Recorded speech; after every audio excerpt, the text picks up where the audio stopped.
திருச்சிற்றம்பலம். குருபாதம் துணை. அன்பர்களே, பாதகாதிபதி ஒவ்வொரு ராசிகளில் இருக்கும் பொழுது என்னென்ன பலன் என்ற வகையிலே இப்பொழுது லக்கணத்திற்கு 3வது ராசியிலே பாதகாதிபதி இருந்தால் என்னென்ன பலன்களை உருவாக்குகிறார் என்பதை நாம் லக்கண வாரியாக பார்ப்போம்.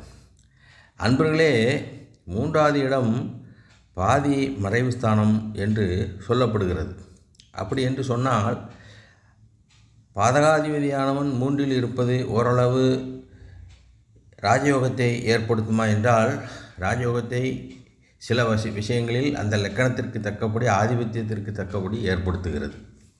ஆனாலும் இல்லற வாழ்க்கையிலே சிலருக்கு கடும் குழப்பத்தையும் கணவன் மனைவி பிரச்சனையையும் ஏற்படுத்துகிறது. இப்போது மேசலக்கணத்திற்கு 3வது இடம் மிதுன ராசி. இந்த மிதுன ராசியிலே சனி பகவான் இருப்பது மிகச் சிறப்பு. ஏனென்று சொன்னால், பொதுவாக 3, 6, 11 சனி இருப்பது சிறப்பு என்ற ஒரு விதி இருக்கிறது. அதில் 3வது இடமும் 11வது இடமும் சனி பகவானுக்கு மிகவும் பிடித்தமான இடம். அதிலும் மிதுன ராசி மேசலக்கணத்திற்கு சனி பகவான் 3ல் இருப்பது மிகச் சிறப்பு என்று ஏன் கருதப்படுகிறது என்று சொன்னால், அது நட்பு ராசி சனி பகவானுக்கு. ஆனாலும் பாதகத்தன்மை மிகுந்த ஒரு இடம் என்று சொன்னால் அதை மறுக்க முடியாது. ஏனென்று சொன்னால் 3, 7, 11 இந்த வீடுகள் இன்பத்தை குறிக்கும் வீடுகள். அப்போ 11வது இடம் பாதகஸ்தானமாகி 3வது இடத்திலே இருக்கும் பொழுது பாதகமான வழியிலே ஜாதகருக்கு தவறான உணவு பழக்கங்கள், அதாவது போதை போன்ற பழக்கங்கள் அல்லது தவறான சேர்க்கைகள், ஒரு ஆணாக இருந்தால் தவறான பெண் சேர்க்கைகள், இவைகளை ஏற்படுத்துகிற சூழ்நிலையை பார்க்க முடிகிறது. சிலருக்கு 2ஆம் தாரம் அல்லது 3வது விவாகம் கூட நடந்து விடுகிறது. இப்படியாக இந்த பாதகாதிபதியினுடைய செயல்பாடு இருக்கிறது. ஆனால் தனிப்பட்ட முறையிலே அதிகமான செல்வாக்கையும் ஜாதகருக்கு மன தைரியத்தையும் எதையும் தாங்குகின்ற ஒரு இருதயத்தையும், அதாவது இரும்பு மனிதன் என்று சொல்கிறார்கள், அந்த அளவுக்கு சில பிரச்சனைகளிலே கடினமாக முடிவெடுத்து சாதிக்கக்கூடிய வீரத்தை எல்லாம் தருகிறது. அதே போல் ரிஷப லக்கணத்திற்கு 3வது இடம் கடகராசி. இந்த கடகராசியிலே சனி பகவான் அவரும் ரிஷப லக்கணத்துக்கு பாக்கியாதிபதியாக தன்னுடைய வீட்டை பார்க்கின்றார். அப்பொழுது இந்த கடகத்திலே இருக்கின்ற சனி பகவானானவர் பூர்வீக சொத்துக்களை ஜாதகருக்கு நல்ல முறையிலே வழங்குகிறார். ஆனால் உற்றார் உறவினர்களிடத்திலே இந்த பூர்வீக சொத்துக்கள் அதிகமாக சேர்ப்பதனாலே அவருக்கு அதிகமான பிரச்சனைகள் வரும். உற்றார் உறவினர்கள் ரொம்ப எதிர்பார்ப்பாங்க, இவங்க ஏதாவது இவ்வளோ வசதியாக இருக்கிறாரே, நம்மளுக்கு தரமாட்டேங்கிறாரே அப்படின்னு. அப்போ சில வகைகளில் இவர் கொடுத்து பிரச்சனையை சந்திப்பார், சில வகைகளில் கொடுக்காமல் பிரச்சனையை சந்திப்பார். அதுபோக வம்பு வழக்கு, கோர்ட்டு கேஸு இதெல்லாம் சகஜமாக நடக்கும். அதே போல் பெண்கள் விஷயத்தில் கடகராசி என்பது எப்பொழுதும் பெண் ராசி என்பதனாலே பெண்கள் விஷயத்திலே அவதூறுகள் ஏற்படும் அல்லது சில தவறான முடிவுகள் இந்த ஜாதகர் எடுப்பார். அடுத்து மிதுன ராசி. மிதுன ராசிக்கு 3வது இடம் சிம்மம். இந்த சிம்மத்திலே மிதுனத்தினுடைய பாதகாதிபதி வியாழன் இருக்கும் பொழுது ஜாதகருக்கு விவாகத்திலே அல்லது இருதாரம் இந்த மாதிரியான விவாக தோஷங்களை ஏற்படுத்துகின்ற சூழ்நிலை பார்க்க முடிகிறது. அவ்வாறு ஒருவேளை ஏற்படுத்தவில்லை என்று சொன்னால் கணவன் மனைவி வாழ்க்கையிலே பிரச்சனைகள் ஏற்படுவதையும் பார்க்க முடிகிறது. ஆனாலும் கூட அந்த 3ல் இருக்கின்ற வியாழன் 7வது ஸ்தானமாகிய தனது வீட்டை 5ஆம் பார்வையாக பார்ப்பதனாலே பிரச்சனைகள் தீர்வதற்கும் மார்க்கம் ஏற்படும். அதே நேரத்தில் ஜாதகருக்கு நல்ல உயர்ந்த தகுதியையும் நல்ல பதவி அல்லது அவர் கல்விக்கேற்ற உயர்ந்த வேலை இவைகளை தருவதற்கான சூழ்நிலைகளும் மிதுன லக்கணத்திற்கு வியாழன் 3லே இருக்கும் பொழுது அரசு வேலை அல்லது அவர் எதிர்பார்த்த நல்ல தகுதியை தருவதற்கும் வாய்ப்பு இருக்கிறது. அடுத்து கடகலக்கணம். இந்த கடகலக்கணத்திற்கு சுக்கிரன் பாதகாதிபதியாகி 3லே நீசமடைந்து விடுகிறார். அப்பொழுது கெட்டவன் கெட்டிடில் கெட்டிடும் ராஜயோகம் என்ற வகையிலே ஜாதகருக்கு பல வகையான நன்மைகளை செய்கிறார். பல ஆபத்துகளிலே திடீர் சிக்கினாலும் தப்பிவிடுவதற்கான மார்க்கங்களை ஏற்படுத்துகிறார். ஜாதகருக்கு பல்வேறு வகையான சில எதிர்பாராத வெற்றிகளை தருகிறார். ஆனாலும் கூட 4ஆம் அதிபதி 3லே நீச்சமடைவதனாலே தாயின் வழியிலே பிரச்சனை ஏற்படும். அதாவது தாயின் உடல்நலம் அல்லது தாயாதி வழிகாரர்கள் உடைய சேர்க்கையினாலே வீண் தொந்தரவுகள் இவைகள் ஏற்படுவதற்கும் வாய்ப்பு இருக்கிறது. மூத்த சகோதர ஸ்தானம் பாதிப்பும் ஏற்படும். அடுத்து சிம்ம லக்கணம். சிம்ம லக்கணத்திற்கு 3ஆம் அதிபதி துலாம் ராசியாக வந்து 3வது இடம். அங்கே சிம்ம லக்கணத்தின் பாதகாதிபதி செவ்வாய் இருக்கும் பொழுது ஜாதகர் மிகவும் ஆக்ரோஷமான கோபக்காரராக இருப்பார். அவருடைய செயல்பாடுகளில் அதிகமான ஒரு சுறுசுறுப்பு இருக்கும், படபடப்பு இருக்கும். எடுத்த காரியத்தை வெற்றியோடு முடிக்க வேண்டும் என்ற ஒரு ஆக்ரோஷமான செயல்பாடு உடையவராக இருப்பார். ஆனாலும் கூட தாரதோஷத்தை ஏற்படுத்துகின்ற ஒரு அமைப்பு கண்டிப்பாக உண்டு. ஜாதகருக்கு திருமணத்திற்கு முன்னதாகவோ அல்லது அதற்கு பிறகோ பெண்கள் தொடர்பு ஏற்படுவதற்கு வாய்ப்பு அதிகம். இப்படியாக இருக்கிற அந்த நேரங்களில் கொஞ்சம் கவனமாக இருந்துக்கிடணும். இல்லாவிட்டால் ஜாதகருடைய பெயர் கெடும். இப்படியாக இருக்கிறது. மேலும் 3ஆம் இடத்திலே செவ்வாய் இருப்பது சிம்ம லக்கணத்திற்கு சொத்து சுகங்களை அதிகமாக தருவதற்கு வாய்ப்பு இருக்கிறது. சொத்திலே லாபம் வரும். அப்படி ரியல் எஸ்டேட் போன்ற பிஸ்னஸ் அந்த மாதிரியான தொழில்களை செய்வது இவருக்கு சாதகமாக இருக்கும். விவசாய தொழில் பொருத்தமாக இருக்கும். அடுத்து சிம்ம லக்கணத்தை அடுத்து கன்னியா லக்கணம். கன்னியா லக்கணத்திற்கு 3வது இடம் விருச்சிக ராசி.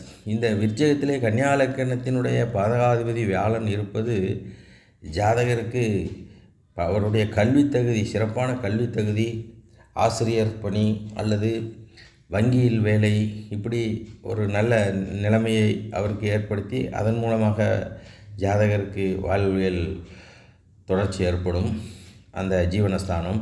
ஆனால் பெண்கள் விஷயத்திலே தவறான சேர்க்கைகளுக்கு அதிகம் வாய்ப்பு உண்டு. ஏற்கனவே கன்னி ராசி வந்து பெண்களை ஈர்க்கும் ராசி. கன்னியா லக்கணத்துக்காரர்கள் அதிலும் வியாழன் 3லே இருப்பதனாலே பாதகஸ்தானத்திலே அவர் தன்னுடைய பார்வை வைப்பதனாலே சமாளித்து விடுவார்.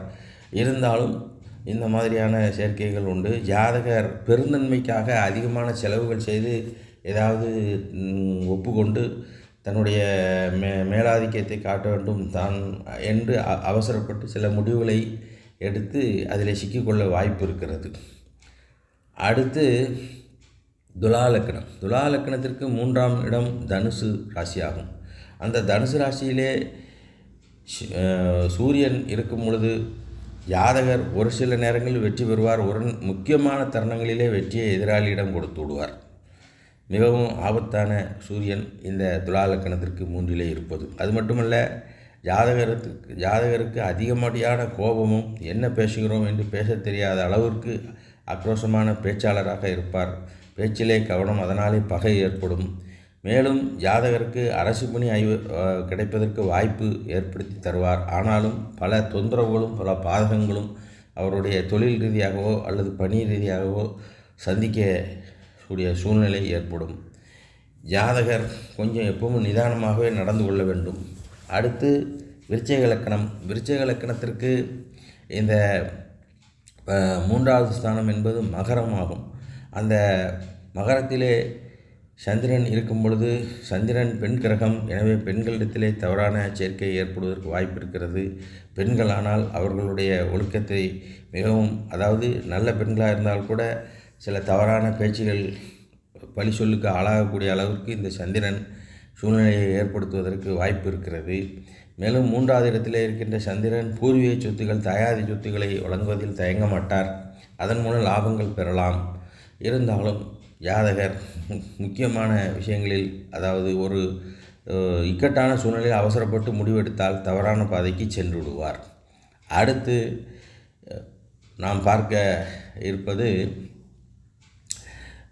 தனுசு லக்கணம். தனுசு லக்கணத்திற்கு 3வது ராசி கும்பராசி. இந்த கும்பராசியிலே புதன் இருக்கும் பொழுது ஜாதகர் மிகவும் சாமர்த்தியமான பேச்சாளராக இருப்பார். அரசு தொழில் அல்லது வக்கீல் அல்லது ஆசிரியர் இப்படிப்பட்ட நிலைகளிலே இருக்கலாம். ஜாதகர் மிகச்சிறந்த சமய சொற்பொழிவாளராக வரலாம். ஆனாலும் கூட 3லே இருக்கின்ற வியாழன், 3லே இருக்கின்ற புதன் பாதகாதிபதி இல்லற வாழ்க்கையிலே புயல் வீசச் செய்வார். எனவே கவனமாக இருக்க வேண்டும். அடுத்து மகர லக்கணம். மகர லக்கணத்திற்கு 3வது ஸ்தானம் தனுர் ராசியாகும். அந்த மகர லக்கணத்துக்கு 3வது ஸ்தானம் வியாழனுடைய வீடான மீன ராசி ஆகும். இந்த மீன ராசியிலே அங்கே செவ்வாய் அமர்ந்திருக்கும் பொழுது ஜாதகர் மிகவும் ஆற்றல் உள்ளவராக வீராவிஷயம் பேசும் அதனால் ரொம்ப வீராப்பு உடையவராக இருப்பார். ஆனால் சொத்து சுகங்களை அதிகமாக சேர்க்கக்கூடிய ஆற்றல் உண்டு. மற்றவர்களை ஏமாற்றுகின்ற குணமும் முரட்டு பிடிவாதமுள்ள குணமும் உண்டு. இல்லற வாழ்க்கையிலே புயல் வீசக்கூடிய நேரம் சில சூழ்நிலைகள் அல்லது பெரியவர்களிடத்திலே அல்லது நண்பர்களிடத்திலே குடும்பத்திலே சண்டை சச்சரவு ஏற்படுவதற்கு, சகோதர பகை ஏற்படுவதற்கு வாய்ப்பு இருக்கிறது. அடுத்து நாம் காலவரிசைப்படி 11வது லக்கணமான கும்ப லக்கணம். இந்த கும்ப லக்கணத்திற்கு 3வது ஸ்தானமான மேஷத்திலே கும்ப லக்கணத்தின் பாதகாதிபதி சுக்கிரன் இருப்பது எப்படி என்று சொன்னால், இந்த ஜாதகர் எதிலும் நினைத்ததை முடிக்க வேண்டும் என்ற வீம்பு உடையவராகவும் ஏட்டிக்கு போட்டி மனப்பான்மை உடையவராகவும் இருப்பார். சொத்து சேர்ப்பதிலே சாமர்த்தியசாலி அல்லது செல்வம் சேர்ப்பதிலே சாமர்த்தியசாலி, அதிலே பணத்திலே குறியாக இருப்பார். ஆனால் குறியாக இருந்த பணத்தின் மூலமாகவோ சொத்தின் மூலமாகவோ சில பிரச்சனைகள் அவருக்கு ஏற்படுவதற்கு வாய்ப்பு அதிகம். பெண்கள் விஷயத்தில் கவனமாக இருக்க வேண்டும். பெண்கள் என்றால் அவர்களும் தங்களுடைய ஒழுக்கம் விஷயத்தில் கவனமாக இருக்க வேண்டும். சில நேரங்களில் வீண் வதந்திகளுக்கும் அவச்சொல்களுக்கும் ஆளாகக்கூடிய நிலைமை ஏற்படும். அடுத்து மீன லக்கணத்திற்கு 3வது இடம் ரிஷபம். இந்த ரிஷபத்திலே புதன் இருப்பது ஜாதகர் மிக அழகான தோற்றத்தை உடையவராக இருப்பார். நல்ல அழகுபடுத்தி கொள்ளக்கூடியது, நல்ல எப்பவும் ஒரு டீசெண்டாக இருக்கணும், நம்மளுக்கு ஏற்ற அந்தஸ்தை பாதுகாக்க வேண்டும் என்பதெல்லாம் ஆர்வம் உள்ளவராக இருப்பார். நல்ல உத்தியோகஸ்தானம் அமையும் அல்லது தொழில் அமையும். ஆனாலும் கூட ஜாதகர் பார்த்திங்கன்னா இதே அந்த சுக்கிரன் 8ஆம் அதிபதியாக இருப்பதனால ஏதாவது கடன் பிரச்சனை அல்லது தரத்துக்கு மிஞ்சிய ஏதாவது ஒரு முயற்சியை எடுத்துவிட்டு அதிலே சிக்கிக்கொள்வதற்கான வாய்ப்புகள் அதிகம். பெண்கள் விஷயத்தில் கவனமாக இருக்க வேண்டும். பெண்களும் அப்படித்தான்.